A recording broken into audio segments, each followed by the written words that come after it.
Self-care is not selfish, it's a peace strategy. Self-care is often misunderstood. So when people hear self-care, they often think about selfishness, they think about self-centeredness, they think that you are only thinking about yourself. They see you as a very selfish person. But today I want to change that thinking because self-care is not selfish.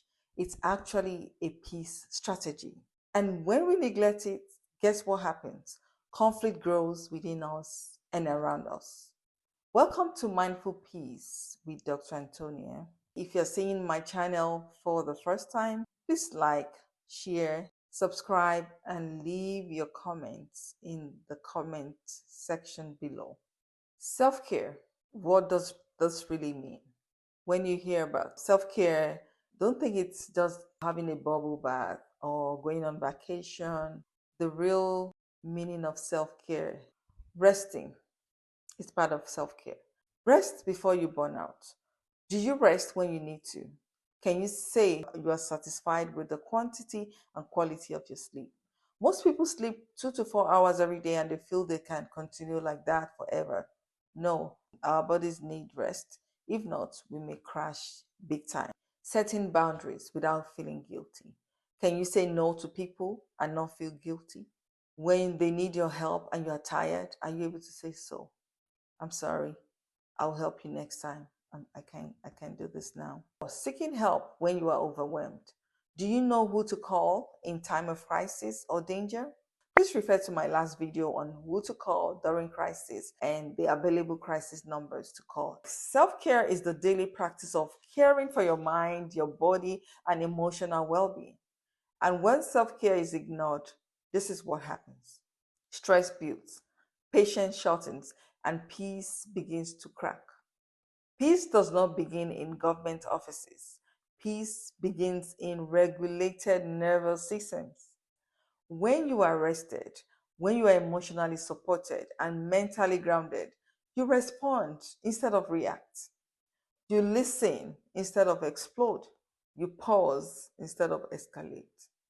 Self-care helps calm the nervous system, and calm people create calmer homes. That is peace in action.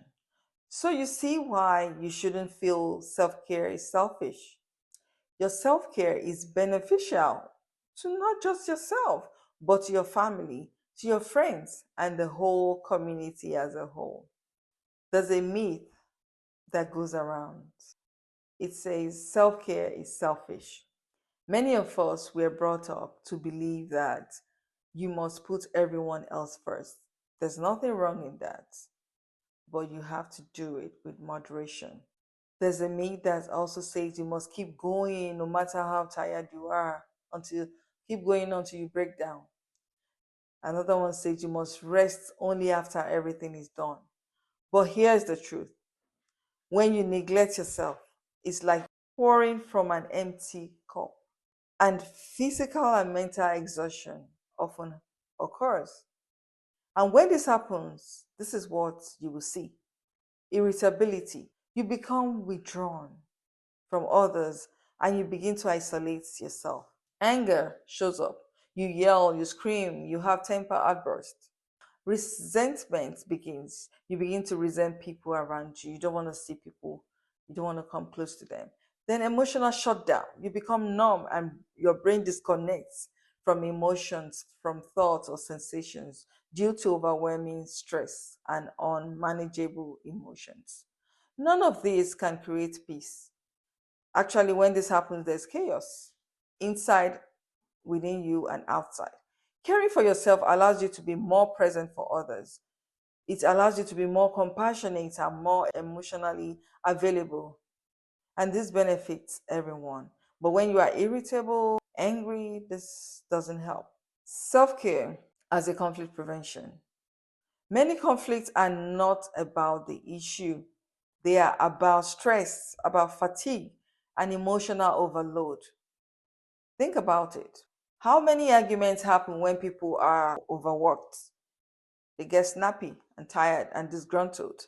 When they're overstimulated, emotionally unsupported.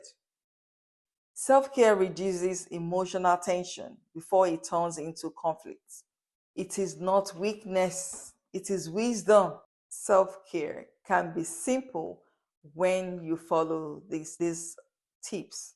Saying no without over explaining, taking breaks before you burn out, getting enough sleep, talking to a therapist or trusted support person, stepping away from constant stress triggers, practicing mindfulness or prayer, and asking for help. These are not luxuries, they are foundations for emotional stability and peaceful relationships. Self care is a collective care. When individuals care for themselves, families function better. When families are emotionally healthier, communities become safer. And when communities are regulated and supported, peace becomes sustainable. Self care is not just personal, it is social, it is communal, it is a peace strategy. If you've ever felt guilty for resting, for setting boundaries, and for choosing your mental health, let this be your reminder. Taking care of yourself is not selfish, it is how peace begins. A rested mind is a peaceful mind. Thank you for being here. Thank you for choosing peace within yourself and beyond. Please don't forget to like, share, subscribe, and leave your comments in the comments section. Until next time, stay mindful, stay peaceful, and stay tuned for more interesting videos. Thank you.